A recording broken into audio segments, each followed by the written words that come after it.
They're here. They are here, okay. Yes. So yeah, let's go right into Castleton's wind turbine project proposal. Mr. Carlson, are you with us? They just walked through.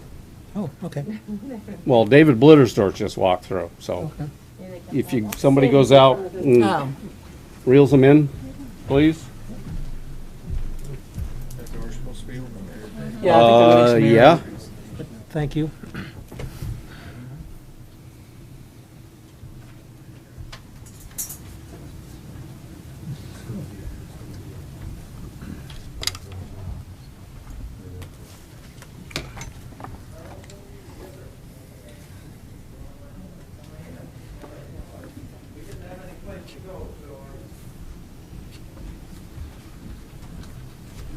Mr. Carlson, please come on in. Looks like pretty much all the seats are spoken for, but we've pulled you to the top of the list because so many people are interested in what you have to say. Okay. Before they start, can I just ask, are you going to allow public comment after this presentation or before? I think we'll let them present and then we'll take public comment.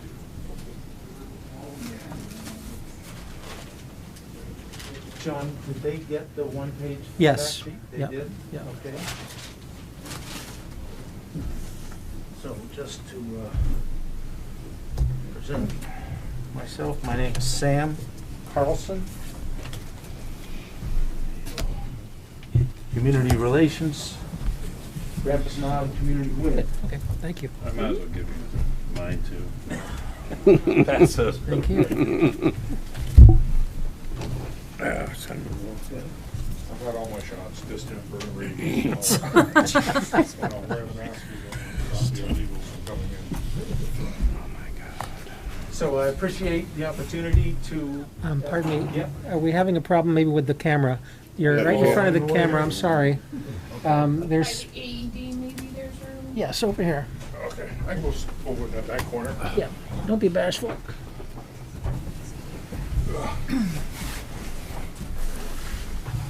So once again, good evening. My name is Sam Carlson. I'm responsible for community relations for Grandpa's Knob Community Wind Project.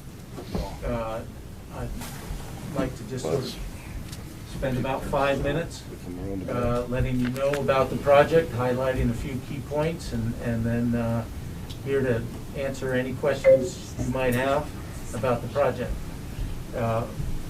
First off, just a little bit of history. If you looked at your one-pager, you realize that what this project is about is honoring the history of Grandpa's Knob, which in 1941, 80 years ago, was the first wind energy turbine to be connected into the grid in the country, in the world, which is a pretty amazing thing that I think very few people actually know.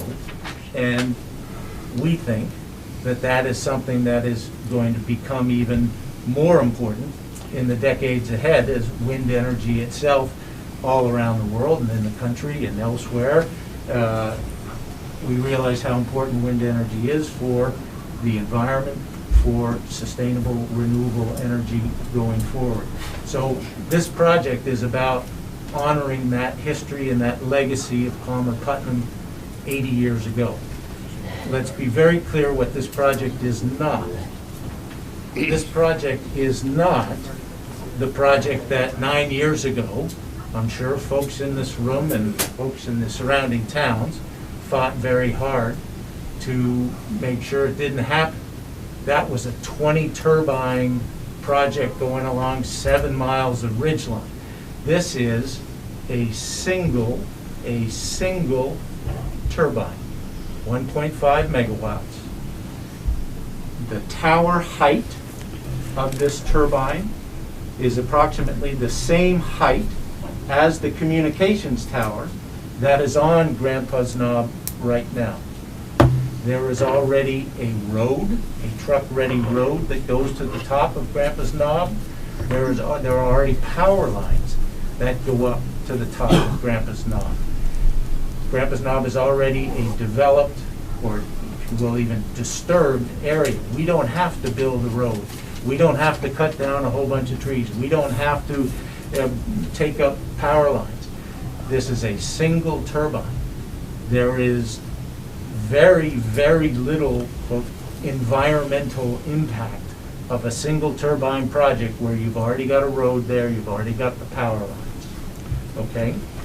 So, where did this turbine, what's the relationship here in terms of the permitting process and our relationships with the state of Vermont?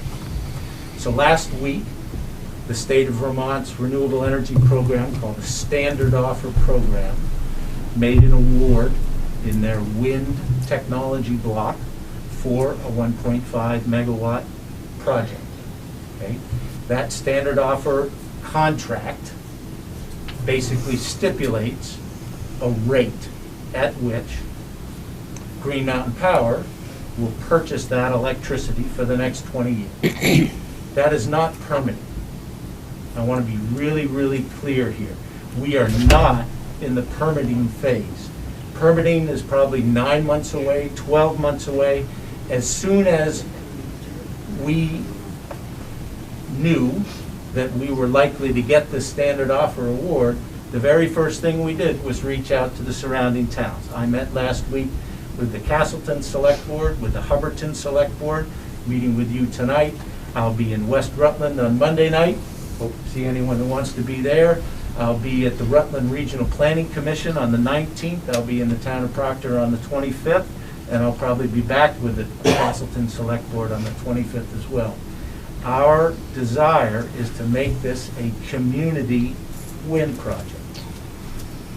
This is not a money-making project. You don't make a whole lot of money on a single wind turbine. You just don't. All the costs that go into permitting, all the costs that go into the legal work, everything, a single turbine, you don't do that if your objective is to be a commercial wind project or an industrial wind project. This is about honoring the history of Grandpa's Knob. What we would like to discuss with the select board here in Pittsford, with the select boards of the surrounding towns, is what does that mean to make this a community wind project? How do we share the benefits that come from this wind project, the profits that come from this wind project? How do we share those with the surrounding towns so that you ultimately say that the benefits of this project outweigh the costs? Right? You're going to make that decision yourself. Do the benefits of the project outweigh the costs or not? What are really the costs of this project? The costs of this project are really the fact that some folks, depending on where you are, in a 5-mile radius or a 10-mile radius, they're going to see a turbine going around. Some folks, they only see the top bit, right? More from the Pittsford, Proctor, West Rutland, and we're going to be doing all those visual analyses, and as those visual analyses, assessments become available, they're going to be available to you. They're going to be up on a website that other people can look at and see for themselves what is the visual impact of this single turbine. We're not going to be hiding anything. We're going to be honest. We're going to be transparent. You're going to be working with the same information that we have about the visual impact of this project. Beyond the visual impact of this project, what are the costs? And I'm interested in hearing your questions. I'm happy to engage with people here tonight. What are their perceived costs of this project beyond seeing a single turbine going around? We know from the brief visual impact analysis we've done, this is going to hit along Lake Bomoseen. Western side of Lake Bomoseen, it's got a clear view, right up to Grandpa's Knob. We know that coming down Route 7, as you're just coming into Pittsford, you can see the communications tower there now, right? So basically, you want to make your own assessment of what this turbine is going to look like. where is it gonna be? There's a 310-foot communications tower right now on Grandpa's Knob. The proposed project would install the turbine about 100 feet lower in elevation to the northwest of the knob. So the tower is actually going to be 100 feet elevation below where the communication tower is. So again, the views from Hubbardton Battlefield, it's going to be a straight, it's 3 miles away, but it's right there. It's going to be clear view. From Pittsford, Proctor, west of this eastern side of the ridgeline, it's going to be partial. Right? But we're going to share that information with you. Again, I want to come back to the idea that we are trying to engage with all the select boards, with the planning commissions. We're happy to have large public meetings at which we can present all the information about this project, and we want to have a dialogue, and we want it to be based on facts, on information, and let's try to avoid ideology and pretending that this project is something that it isn't. This is a single wind turbine. That's what we're proposing. I'll stop. Thank you. So what prevents more from being added on if one was to be allowed? Sure. That's a good question. Hubbardton asked the very same question last week. We certainly are willing to stipulate that we're not going to be doing anything else. Right? We can't control every parcel along the ridgeline. The permit for this is a single project, single turbine permit. It would, if someone else wanted to put up turbines on pristine ridgeline where there is no road, where there is no power line, right? They would have to go through their own process that I'm going through now. We certainly are happy to say all we're interested in doing is a single wind turbine to honor Palmer project. That's why we're doing this. And again, we are wanting to engage with the towns about how do we share the benefits of this turbine with the town so that, again, you perceive that it's going to be in your interest. If you don't, then you don't. Does anyone else on the board have any questions?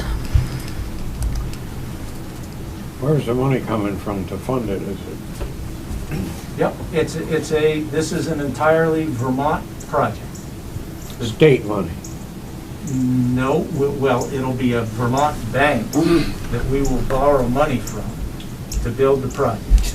Our tax dollars? Who gets the tax credit? No, this is a Vermont bank that we will borrow money from, and we have to pay back the bank. This is not state money. What the state has said is if you get your project permitted, right, then Green Mountain Power will pay this rate for the next 20 years. That's part of the state's renewable energy program. That's the state's involvement financially is by stipulating what that rate is going to be. And that's public knowledge. That's 11.6 cents a kilowatt, which is not. My John? question is there any other way to honor the memory of Palmer Putnam and his pioneering efforts with his first wind turbine without putting a turbine up on that mountain? Historic marker, things of that nature? Sure, you could put up a historic marker, and there in fact is a historic marker on the top of Grandpa's Knob, which folks who go snow machining up there or ATVing up there, rightly or wrongly, they may have seen that historic marker at the top of Grandpa's Knob. So it's there, and that's obviously not the most public place that you might want to put that. The idea is that this is a, if you will, a living monument, that it's operating, it's generating benefits, economic, financial benefits, in addition to clean renewable energy and contributing to Vermont's renewable energy objectives that are stated of what they're trying to do by 2050. And we feel that that's a much more impactful thing to do than to just have a marble statue. Because this thing will actually be generating money that's going to be shared with the surrounding communities. Now, how that sharing is done is something that needs to be discussed. How that sharing is divided up between the 5 towns, which of the towns are primarily impacted? Well, arguably Castleton and Hubbardton are going to get impacted more than Pittsford, Proctor, West Rutland, just because of the visual impact. But that's a discussion that we certainly encourage the select boards to have, the planning commissions to have, and as the visual analyses come forward, you'll be in a better position yourselves to sort of make your own judgments of which towns are affected more. You know, there's all kinds of ways to divide up, apply. But we think, pardon the metaphor, but having a pie to divide up is more interesting than having a piece of marble. Sam, maybe I should jump in at this point, if you allow me. Go ahead. I'm David Blittersdorf. Sam is leading our work to inform everybody. But I grew up in Pittsford, born in Proctor. The reason this is so important to me, at least after being in the wind and solar business for 40-some years, is it goes back to a trip that my dad rented an Alouette snowmobile in 1969, left our house on Main Street, you know, the old brick house across from the Congregational Church where I grew up. We took off for a day. We drove in all those old snowmobile trails, went up to the top of the mountain, and I got to see the foundations. So my dad and my mom said, go look at these foundations, and gave me the book and all the articles about Grandpa's on wind turbine. So as a 12-year-old in 1969, I've dedicated my life to doing something in wind. I got an engineering degree so I could actually do something and know how to do it. And this really is, for me, being 64 years old, probably the last wind project I'll ever do in my life. And it's so meaningful because I got started, I understood we're going to have to use renewables in the future instead of nuclear power and coal. So I've spent my life doing this. But the incredible thing for me was in my start of my engineering career, 1982, I went to a wind conference, my first wind conference in Cleveland, Ohio, and Palmer Putnam was there. And by chance, me and my chief engineer of my new company, NRG Systems at the time, got to say a few words to Palmer Putnam and shake his hand. It was amazing, and I always remember that. And that's what's driven me in doing all this good stuff for our world. I just wanted to tell you that personal story because this is really personal. It's not about making tons of money, and as Sam said, we are looking for a way to give back half of our profits to everybody else to make it part of the community. Because in Vermont, the laws are such that we can't share the electricity with you, we can't do a lot of things because the laws they put in place, which we really want to do. So. David, you had a question? Yeah, I was just wondering how, and I'll ask you, David, how big was that original wind tower? That turbine had had 75-foot blades, so it was about 175 feet in diameter. It was on a 110-foot tower. It was rated at 1.25 megawatts. It would hit 1.5 megawatts. So size-wise, the new turbines actually are smaller in the tower. They're nice tubular towers. They're not a truss tower like on that turbine, as you saw on the business card. You know, that was a prototype, and it's very similar in size. So that's why this is an ideal site, because the road is workable on the size of components, and the power line is workable because it's about the same size. Does anyone else on the board have any questions before we take public comment? Go ahead. How do you get the tower to stand up? It's 300 feet tall. Does it stand up by itself?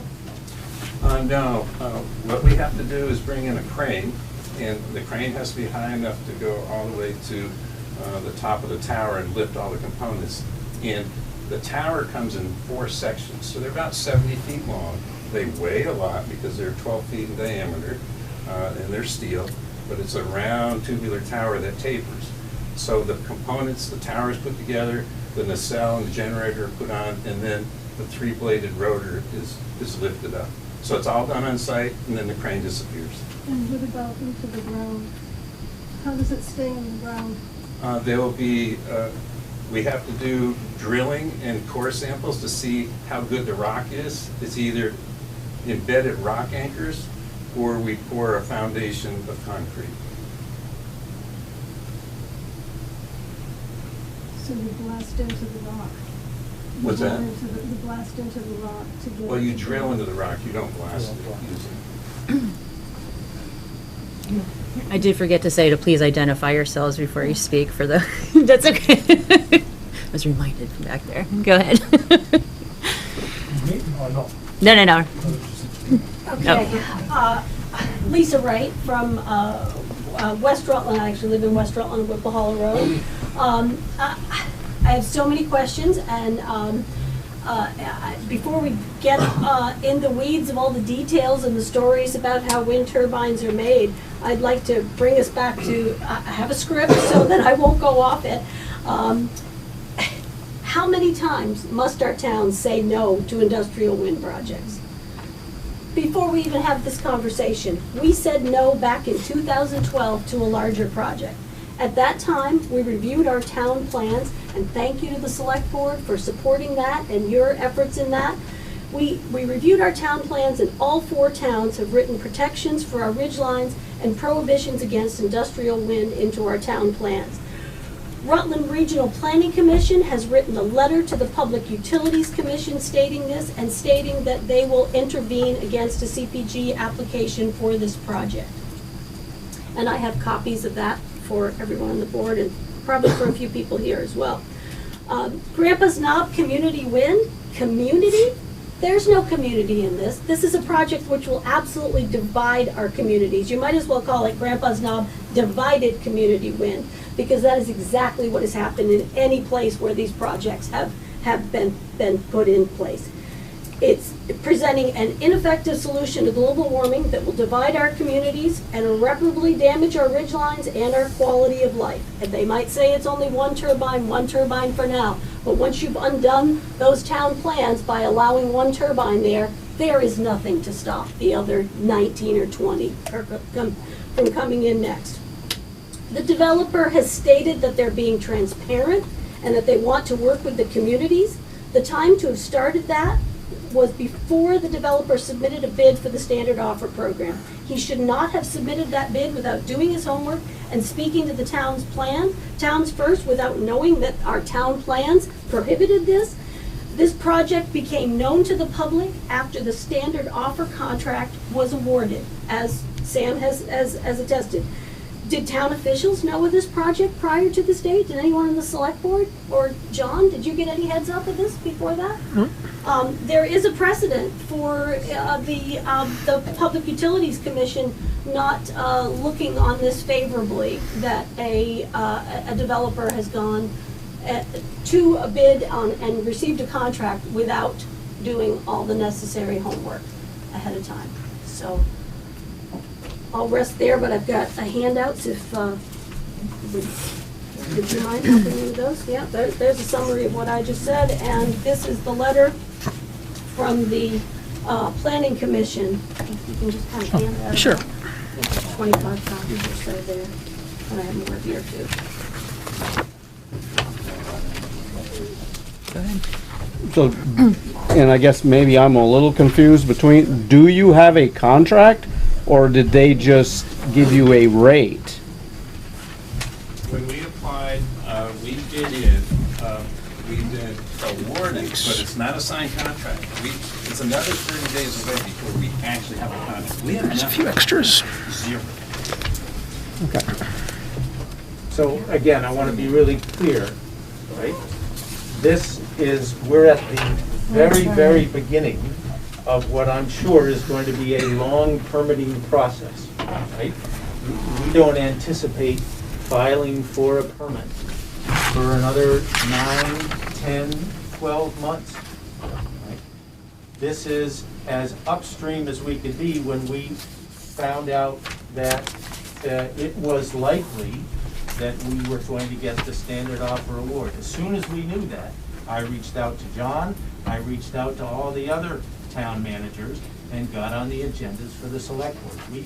To come to you before and take up your time to say, oh, well, we have this, you know, it's just an idea, but we have no idea if it's worth taking up anybody's time. Now it is worth taking up our time, and we've got lots of time to be talking about the permitting process. The Rutland Regional Planning Commission letter, I'm glad you guys have copies of it. I'll be there on the 19th, and we'll be having a conversation with the Rutland Planning Commission about this project. What is different about this project is that we are already in a place where there is a road, where there are power lines, where there is a 310-foot communications tower, right? This is a siting of a wind project that we believe is an exception, and obviously that's our position, is an exception to the Rutland Regional Planning Commission plan and to, well, I mean, we've obviously read the town plans. We know what the town plans say. We believe that this project is an exception to that. And we want to make that case to you. Either we do or we don't. So we're urging you to sort of withhold your immediate judgment about the project. Let the process unfold. We're not going to be submitting anything for 9 to 12 months. As we do the visual analyses, we'll be sharing that information with, as we do the environmental analysis. What's the impact on birds, on bats, on bear migration, on coyote, I don't know, whatever. We have to do a full-blown environmental analysis. As we get these analyses done, we're going to be sharing them. You're going to be working with the same information. Butch? Thanks, Alicia. I'm looking at the Regional Planning Commission letter dated September 5. They've included a map of the area, and it has located the project within the town of Pittsford.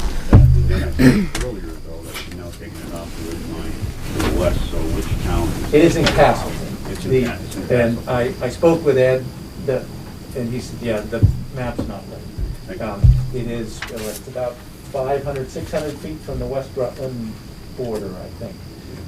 So if anything, it would be in West Rutland, probably.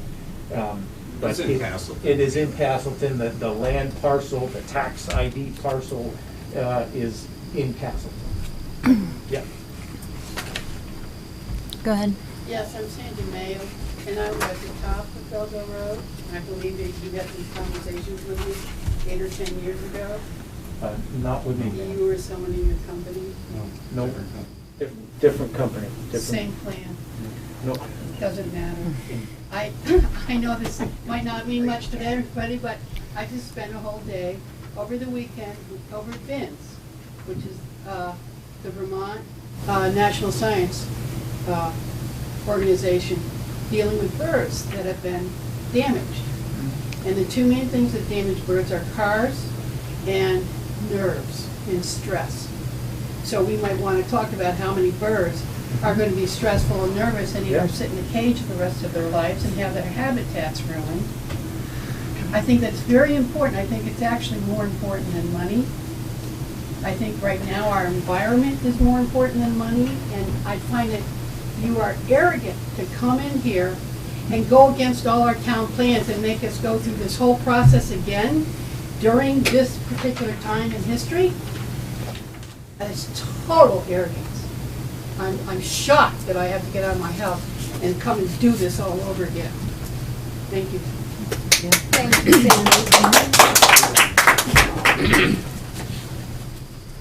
Go ahead. Hi, Ann Rademacher. A couple things is like you said, it wasn't to make money, but yet you wouldn't do it if it wasn't going to have a profit.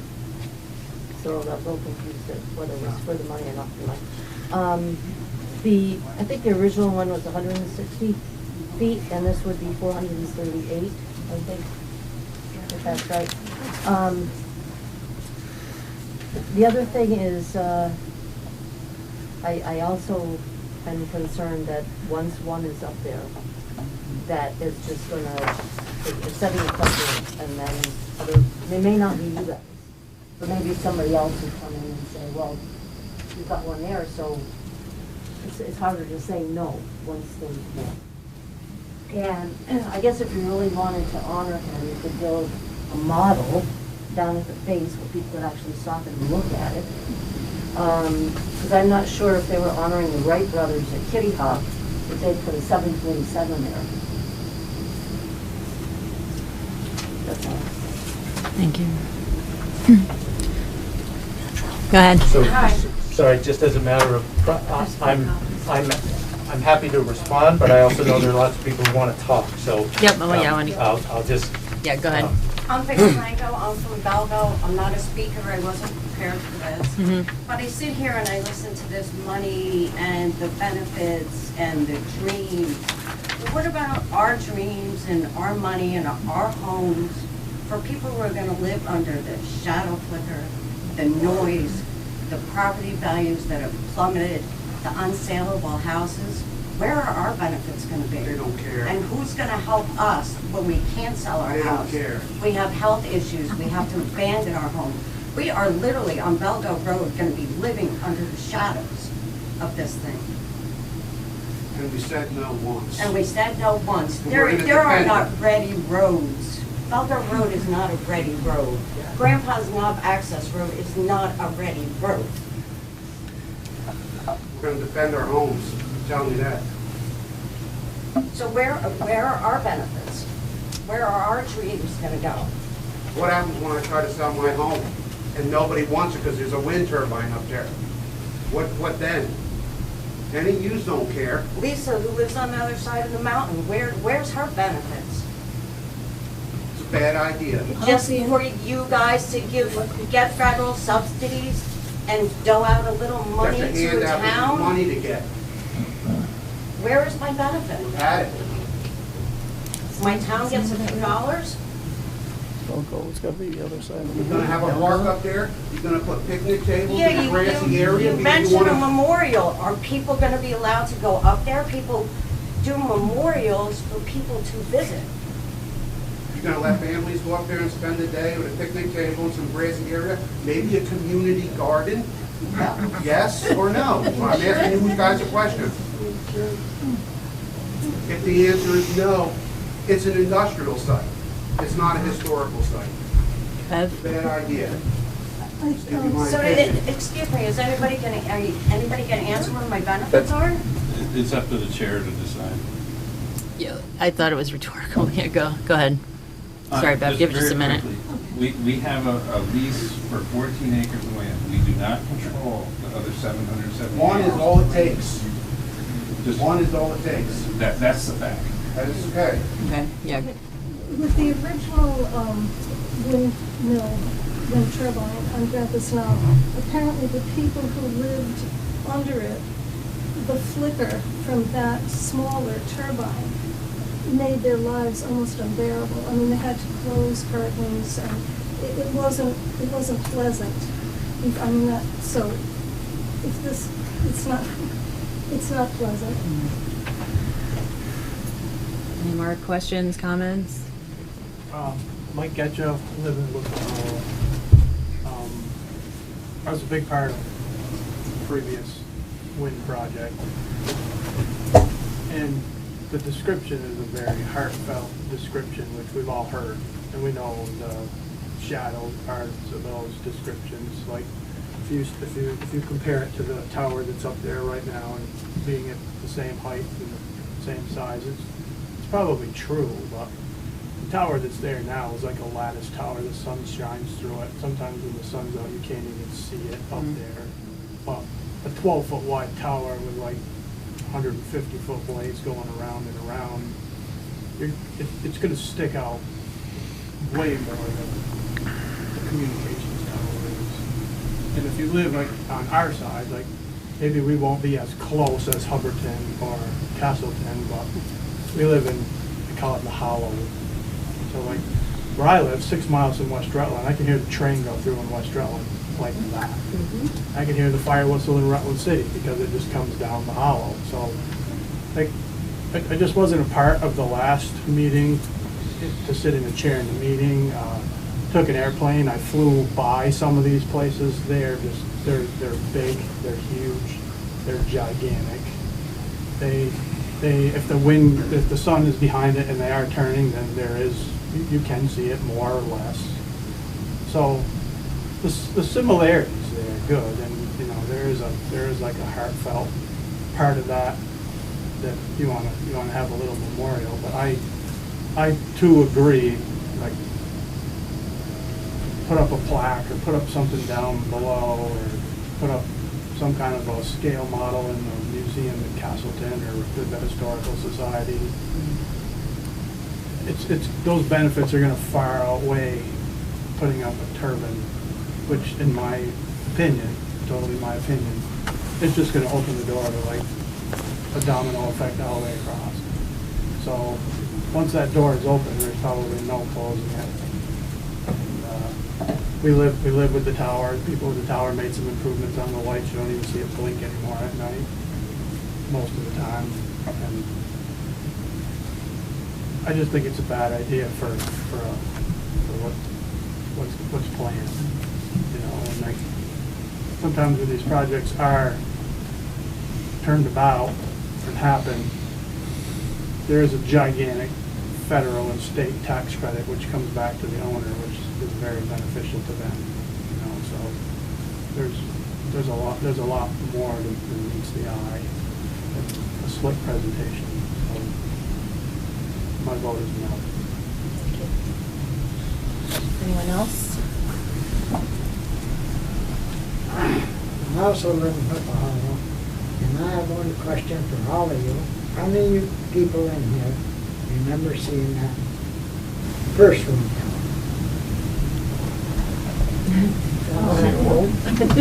Not that old.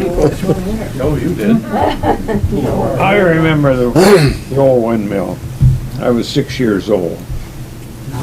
We could look out our kitchen window and watch it turn, just barely missing the barn that used to be standing there in my place. And so I remember the old windmill. It doesn't bother me, but I'm quite a ways away from it.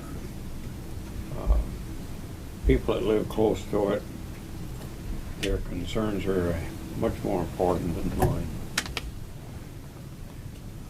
I see these big windmills out in New York State, up near above Winooski. There's a few up there. Tell you the truth, I enjoy seeing them turn. But I'm not going to tell anybody that lives close to it that they ought to enjoy seeing it turn, because maybe there is a downside. I don't know what it is. I've never looked for it. Before I would say, yes, it's a wonderful thing, I'd want to have more. I'd want to spend some time and go see what the hell's going on, get close to it and see. I've heard of this last deal that we went through here a few years ago. There was a big controversy. It may have been all 100% true. I don't know. I didn't check it out. It never went anywhere. And before it goes anywhere, it ought to be checked out thoroughly. But everybody wants the green power. Well, that's okay. But how many of us want to go to bed with the chickens when it gets dark, shut our lights off? None of us do. And I feel as though if we want to pursue good, safe power, I think we could do a lot more with water in this state. I know fish can't jump over the dams, and so that kills that. But as far as the wind goes, we've got solar panels on our sawmill, and they're up there out of the way. I don't know how long they're going to last. I mean, if lightning storm come along, could put them right out of business. But they're not sticking out in the middle of a field with a fence around it. There's been some talk about people, they want to see wildlife go back and forth. Every one of these solar fields has got a fence around it. That's okay, but I'm not going to do that. I'm not going to take a position for or against until I have more information. I do think that these people that want to build this, to stand there and say just because this guy was a wonderful guy and you want to build a monument to him out of your own pocket, I find that questionable. There's got to be $1 in it for you people somewhere. I don't spend money unless I think I'm going to get it back. Said enough. Good. Hi, my name's Jim Rademacher.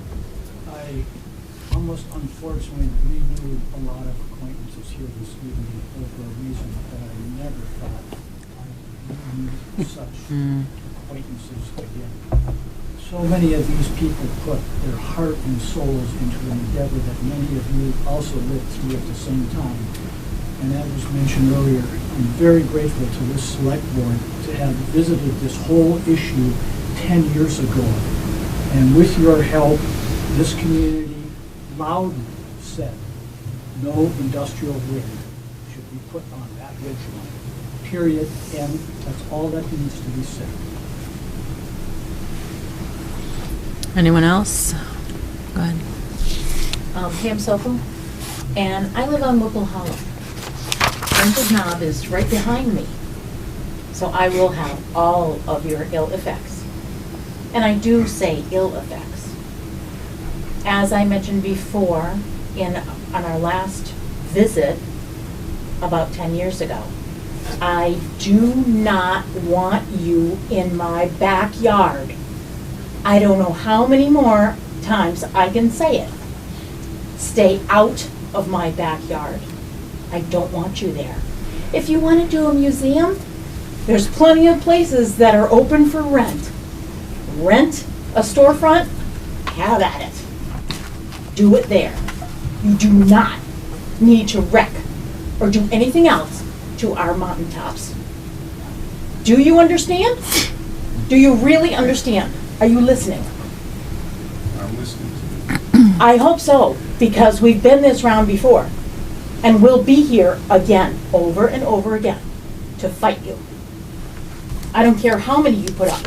I don't want any. I don't want 1. I don't want 10. I want you to leave my backyard alone. Thank you. You're welcome. Go ahead. You don't want wind, okay? What other solutions do you have? I mean, I hear people complain, oh, we can't have the dam, we gotta tear dams down because they affect the fish, and this, that, and the other. Or one thing or the other. I said, we got these clowns in Washington saying we gotta have electric cars here within the next 40 years or something like that. And the electric grid in this country is full of shit. And they need to fix that, but they care more about illegals than they do anything else. And when I was at the Smithsonian, they said that nuclear power is the most environmental way of doing it. But you have people against that too. And I said, ever since they closed Vernon down there, my electric bill has gone up 100% every month. And I said, we're supposed to have these people in Montpelier and that are supposed to be protection agencies, and what do? They give these solar panel people 19 cents a kilowatt hour, and then you have to, and Green Mountain Power's got to raise their rates. I said, you know, they got all these kickbacks with these solar farms and that with government things, but yet they get the high rate of when they sell it. So what other solutions do you have other than we need to come back with, you know, you had that gas line coming down through here, which no one wanted that, but they don't understand that natural gas is actually more efficient, better for the environment than oil and the rest of it. But I mean, you know, it's like some people cut their nose out to spite their face. You know, you gotta have something. You gotta improve somewhere. I said, and that burning plant ran for a long time, and if you build it with the utmost safety and concern, there's no reason why you can't produce power. And even the water ones, when you were Marble when they changed them over. I said that half the problem with the water in Vermont is you got antiques generators running. I said, Vermont Marble over there, what was it? The 3 generators down there were 1905, the newest one was 1922. Till in the 80s they put in that new one which produced more, and they quadrupled their power, I believe, with changing and doing their generations and that on the dams, and if they would allow these people to, you know, pull the generator, improve it, but the environmental would say, oh no, you can't do this, you might hurt some cockroach or fish, you know? I mean, you know, you gotta give one way or the other. When you go turn your light on and it don't turn on, you're gonna find out it's gonna be a big difference. But I'm not saying wind power, I've seen the wind powers out there in California. And I said, I tell you, they got the whole valley full of nothing but rows and rows of wind generation, but yet they shut down the other ones, and then when they had their heat streak, they had brownouts because it doesn't produce enough. It doesn't keep up with it. So they got to think about it. Which way do you want to go? Thank you. Lisa? What is your name, sir? I'm Wayne Rowe. Hi, Wayne. Wayne actually brought up a good point, which is kind of interesting to me, that all this solar that we've installed and the wind that we've installed throughout Vermont, and we're told that Vermont has to sacrifice for this, and we have to help global warming, and are you climate change deniers if you don't want this wind, and you know, we get all this guilt trip thrown our way if we don't want these projects. So what has happened with our electric rates with solar? Oh, they keep going up. I just got notice that they're going up again. And even people who put in solar themselves are going to be charged a higher energy efficiency charge. So all this that we keep sacrificing, again, where are the benefits for us? Is this power going to local customers? Probably not. And are the benefits staying in Vermont, in any of this 4-town area? Heck no. They're here because land is cheaper in Rutland County, and they think we're poorer and less able to fight them off. You got any projects going in Heinsberg, David, or in Burlington? I mean, come on, that's what this is really about. Or Charlotte, you got any going in there? Go ahead. Just to come back to process a little bit. First up, I want to say thank you all for coming out. This is exactly the kind of discussion that we want to have with you. And I'm sorry that some of you didn't want to come out, but you felt like you had to come out. I get that. I get that. What we want is a dialogue. We want it to be a dialogue based on facts, on information. Over the next 9-12 months, we're going to be supplying that information to you. That will be public information that will look at exactly how high is this tower. Once you've factored in the elevation, where's the nacelle, which is the top of the tower, and then where are those blades, and who's going to be able to see them from where. We're going to be doing the environmental analysis, looking at what is the impact on birds, on bats. That's important work. We're going to do that work.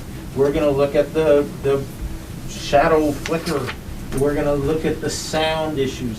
Vermont has very strict sound regulations about decibel levels and distances from the project site to residences. All of that has got to be done.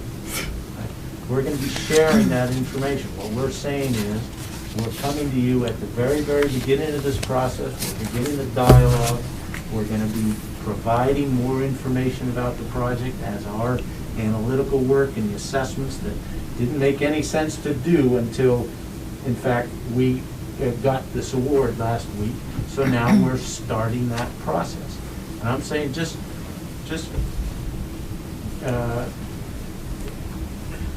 let the information flow, and then you'll make your decision based on that information.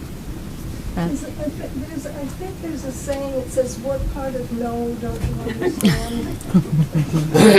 We've said that. I do wonder if this is being promoted as a community project, and last time, all 5 towns, I believe, were opposed, and if there's opposition this time, are you still going to push through if the communities are not interested in having this project go forward?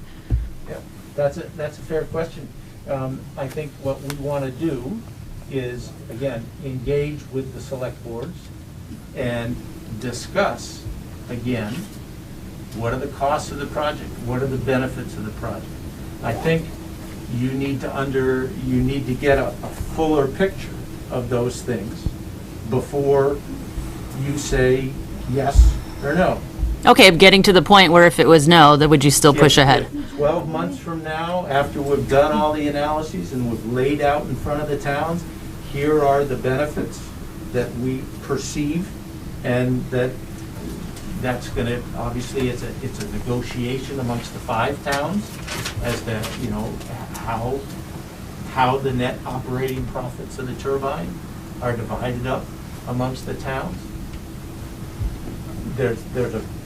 That's an internal sort of, that's your kitchen cooking between the select boards, right? And then if 12 months from now, I think we look at, well, what's the situation then? I can't tell you right now, because I haven't looked at all the analyses yet. I don't know what are all our project costs going to be, to know, okay, today, what are the net operating profits of this turbine going to be? I don't have that information right now. We're going to be providing you with that information. You're going to have the same financial information that we have. Okay, go ahead. You still didn't answer the question. We looked at the benefit analysis 10 years ago, and we came up with a decision that it was not worth it. The benefit did not outweigh the negatives. We did not want those things on the ridge line, and I would hate that any town would prostitute themselves for a few bucks to put a windmill in. Just one more little Yeah, tidbit, yeah. just from my side of things. So, I live with a person who gets incredibly severe migraine headaches. Her mother does, her daughters, it's an inherited thing. So like, I heard the talk about the bats and the birds, but I haven't heard anything about like the community or the people or Yeah. the real live people yet. So with the migraine, it's like the on-off, the flickering, the flashing. So it's like a documented neurologist prescribed medicine patient that we all live out there. There's not just 1 or 2 of us, there's a lot of us. I don't get them, but Yeah. that side of the family does a lot. So our yard just happens to have a 360 panoramic view of the mountain. So like out of the corner of your eye, are they always going to see that moving, turning, flashing? Is it going to intensify like the negatives in their life for a migraine headache? And maybe you have never had a migraine headache, but if you haven't, that's a really good thing. But if you do get them, you know exactly what I'm talking about, and it's pretty bad. So for something to go up that would intensify that, I don't think that's a good thing. All right, is there, going on an hour, just like not, so let's start to wrap it up, but go. No, go ahead, I didn't mean to shut you off, I'm just. No, I had nothing to say. Oh, I thought you had your hand up. No, It was just it an was hour. me. Oh. Okay. I was gonna say, they're proposing that we have to do it's gonna take 9 months. So they're imposing this on us for 9 months. We've already gone through, 10 years ago or whenever it was, we went through this, all the select boards said no. And then they're saying, well, wait, we're gonna tell you this, and we're gonna tell you that, and then you can decide, but we've already we have decided, no. Okay. Yeah. I don't think our position has changed. No. Was So, but it that- sounds like My it's just gonna get position has pushed not through any, changed, so- continue on anyways. So you say no also? We're gonna continue to do the Okay, analytical so work to what- supply you with the information and the facts we about don't want this it. project. That is a completely different project Doesn't than what matter. you resisted 9 years Still a ago. turbine. That was a completely different project, 20 different turbines going along a 7-mile ridge line, much greater environmental Okay. impact, much greater impact on bird migration. I could go on and on. Yep. This is a very different project. We're gonna generate that information. Okay, all It's right. still a and- turbine. I know, so, that last thing I do want to wrap this up. One last comment. What we're being told already is disingenuous, or either that or you haven't done your homework at all. You must know whether there is going to be blasting required for that. First of all, I haven't seen a 500-foot wind tower yet. I'm not an expert on this, that doesn't have an enormous concrete pad underneath it. So you told the town of Hubbardton that there would be no blasting. You told the town of Castleton that you didn't know. And now you told us a tale about drilling into the rock. You don't know these things yet? You don't know the exact location of where this tower is going to be? I don't buy that. And if you don't have that, you darn well should have had it before you applied for the standard offer contract. This is absurd. You are wasting our time. I don't have time for this. All of us don't have time for this. And you're going to put us through 9 months of coming to these boards. Alicia, an hour is just the beginning of this crap. Never gonna make it up to the So roads. we have not done the geotechnical work to be able to answer the precise question of how the foundation will be done. It will either be drilling, not blasting, or it will be building a concrete pad that then the tower gets bolted to. We have to do the geotechnical work to answer that question. So that's why we haven't done the geotechnical. All right, well, this obviously is going to be an ongoing thing. We are going to wrap it up for tonight. So, Thank you very much for your time. Thank you for coming. I appreciate it. Thank you for letting us. absolutely. Yep. Don't be sorry. No, sorry. Say hi to Jeff for me. Say hi to Jeff. All right. Give it a minute to I got to find my paperwork for this next. Yeah, have a good night. Got the Route 7 stuff out in front of